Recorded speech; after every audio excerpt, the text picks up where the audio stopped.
आज हम लोग इस क्लास में है ना एनसीईआरटी से थोड़ा एक्स्ट्रा पढ़ेंगे, ठीक है ना। कंपटीशन के लिए कुछ ट्रिक्स भी जानेंगे कि कैसे क्वेश्चन सॉल्व होता है, ठीक है।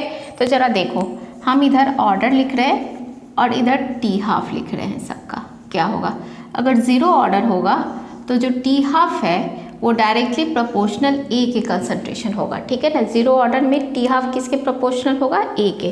फर्स्ट ऑर्डर है तो फर्स्ट ऑर्डर के लिए टी हाफ जो है वो directly proportional a to the power 0, ठीक है।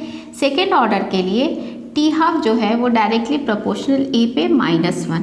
थर्ड ऑर्डर के लिए टी हाफ जो है वो डायरेक्टली प्रोपोर्शनल होगा ए पे -2। और nth ऑर्डर के लिए जो टी हाफ है, ठीक है ना, T half inversely proportional to 1/a(n-1), ठीक है। तो ये सारा टी हाफ और ऑर्डर के बीच में क्या हो गया, रिलेशन है।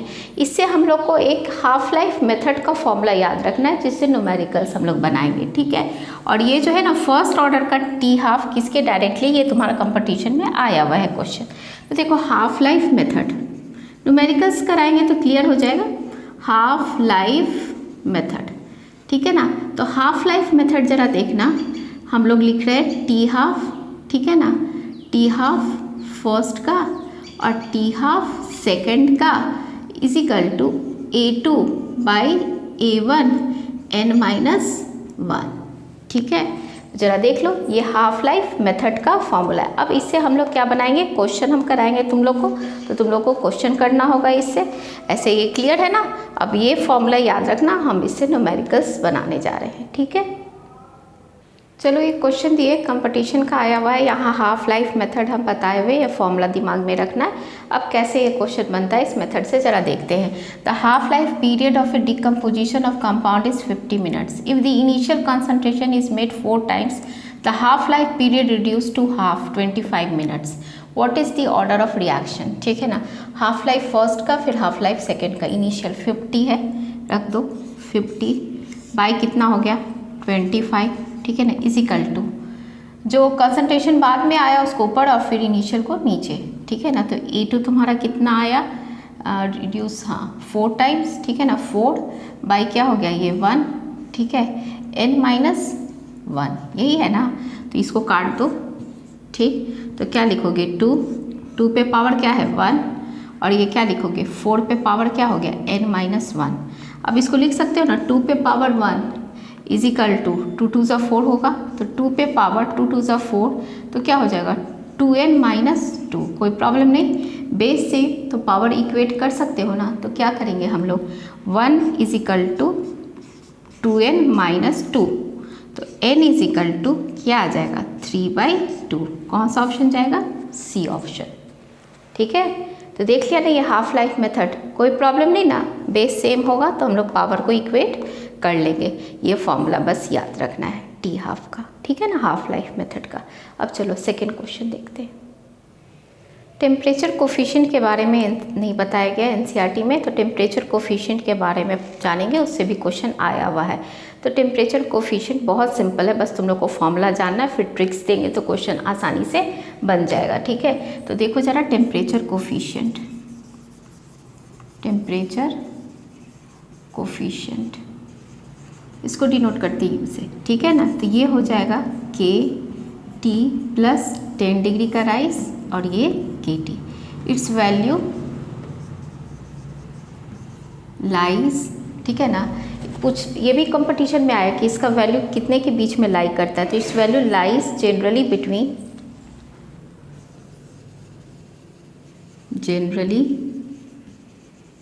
बिटवीन 2 to 3, ठीक है।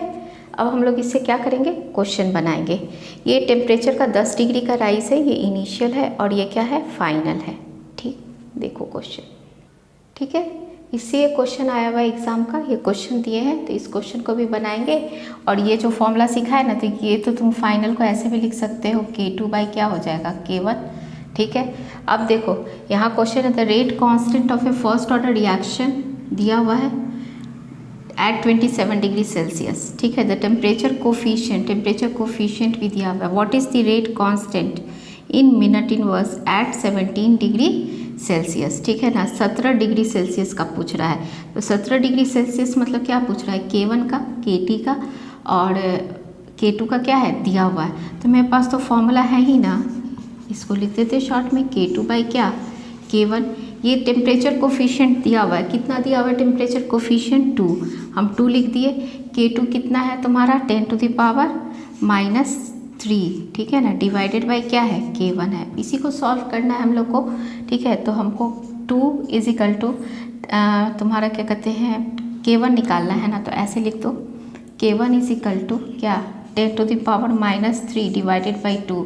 तो 10⁻³ को तुम लोग अगर 1 0 निकालोगे तो नेगेटिव में पावर क्या हो जाएगा, फिर बढ़ेगा तो क्या हो जाएगा, देखो इसको लिख सकते हो ना 10 × 10⁻, क्या होगा -4 डिवाइडेड बाई 2, 2 5 ज़ा क्या 10। कौन सा ऑप्शन जाएगा मेरा, बी ऑप्शन, ठीक है ना।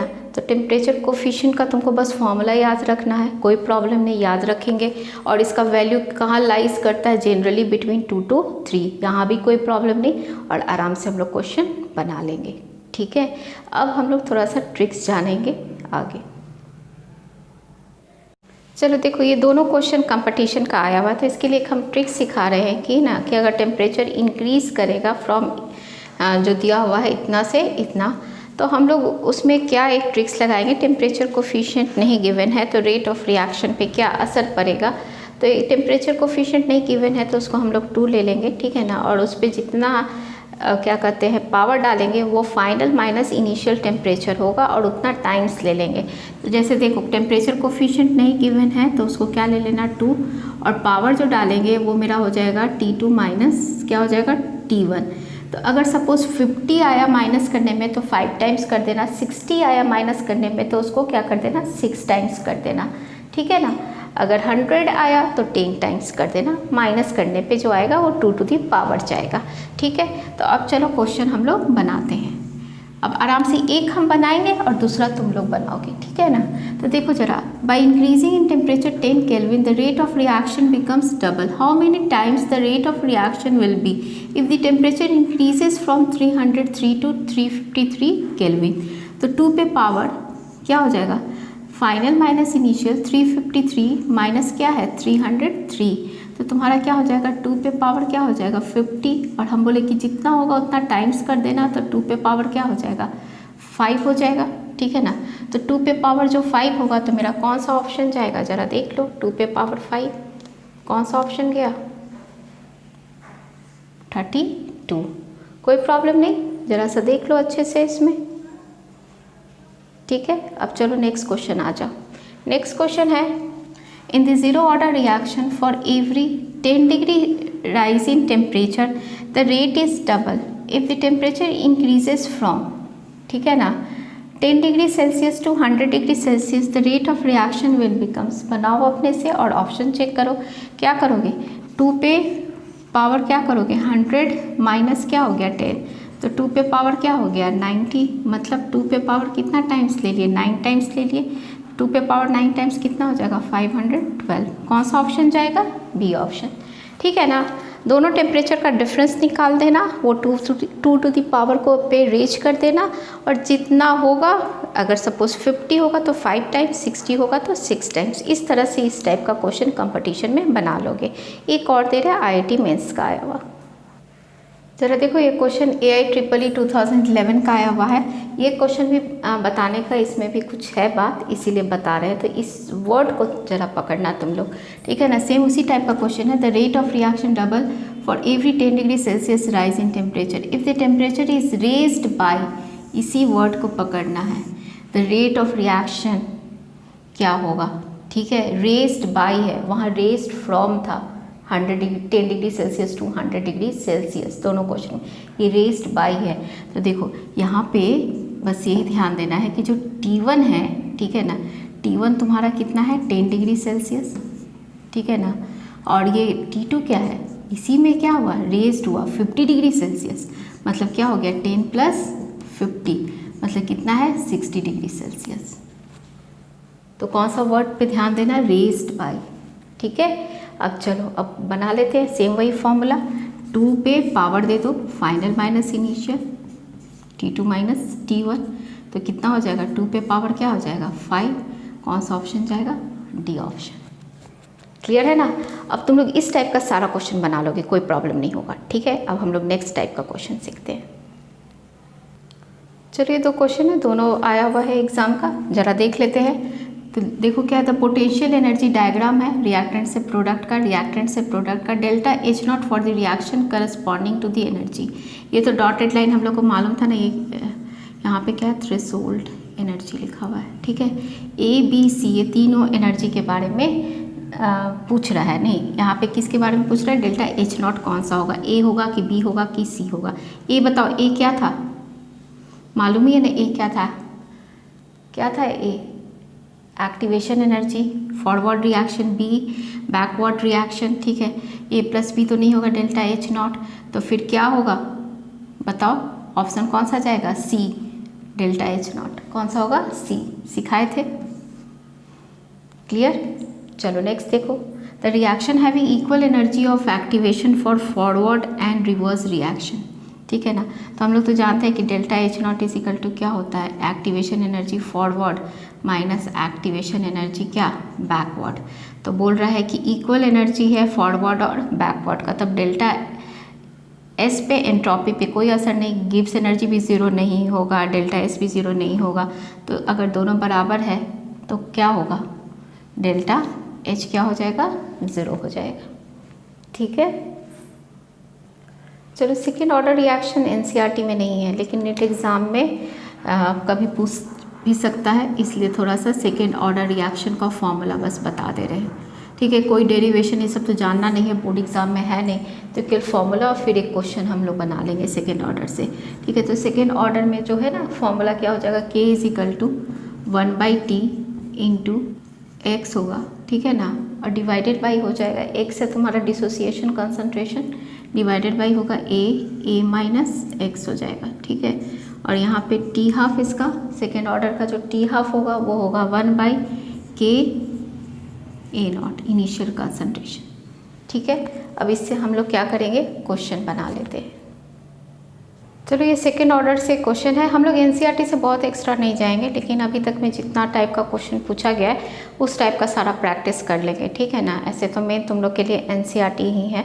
ठीक है, तो देखो for a second order reaction in which both the reactants have equal initial concentration बराबर है, the time taken for 20% completion of reaction is 500 second, what will be the time taken for 60% of the reaction. मतलब first part से के निकाल लो, उसको वो second part में put करके फिर तुमको टाइम निकल जाएगा। ठीक है ना, इस टाइप का तो किए थे ना हम लोग क्वेश्चन। तो जो इनिशियल जो है ए 100/100, ठीक है ना, 1 बराबर है एक्स हो गया। ठीक है ना, फर्स्ट वाला का 20% है तो 20 बाई क्या करोगे 100 कर लो, तो 20/100 कितना हो गया 0.2। जो फॉर्मूला था सेकेंड ऑर्डर का तो क्या था, के 1/t इंटू एक्स था, ए माइनस एक्स था। ठीक है, टाइम कितना दिया हुआ है 500 सेकेंड दिया हुआ टाइम इंटू एक्स कितना है 0.2, 1 माइनस 0.2, इसको सॉल्व कर लो। ठीक है, तो के का वैल्यू आ जाएगा, के का वैल्यू आ जाएगा तुम्हारा 0.005। ठीक है, इसको सॉल्व करके देखो तो कितना आ जाएगा 0.0005। अब उसके बाद फिर टाइम निकालना है, तो t इज इक्वल टू क्या हो जाएगा तुम्हारा 1/k इंटू क्या एक्स ए माइनस एक्स। ठीक है, तो k का वैल्यू कितना है 0.0005 इंटू एक्स तुम्हारा कितना होगा 60% है ना, 60%, तो कितना हो जाएगा 0.6। इनिशियल कंसंट्रेशन दोनों का इक्वल है 1 माइनस क्या हो जाएगा 0.6। इसको सॉल्व करोगे तो ऑप्शन कौन सा जाएगा, सी ऑप्शन। ठीक है, एक बार देख लो, कोई प्रॉब्लम नहीं ना। तो सेकेंड ऑर्डर का तुम लोग को क्या मालूम होना चाहिए, केवल फॉर्मूला आना चाहिए। ठीक है, चलो नेक्स्ट है, ये भी एनसीईआरटी से अलग हटके है, पैरेलल रिएक्शन। बहुत सिंपल है, हम कह रहे हैं ना, बस फॉर्मूला तुम लोग को पता होना चाहिए। ठीक है, तो देखो क्या है ये, व्हेन रिएक्टेंट कन्वर्ट्स, ठीक है ना, when reactant converts into 2 different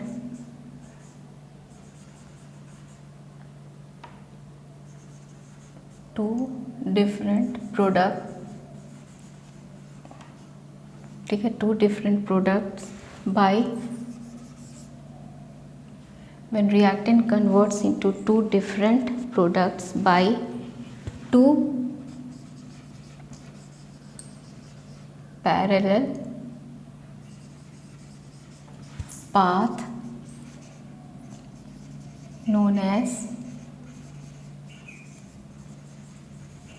parallel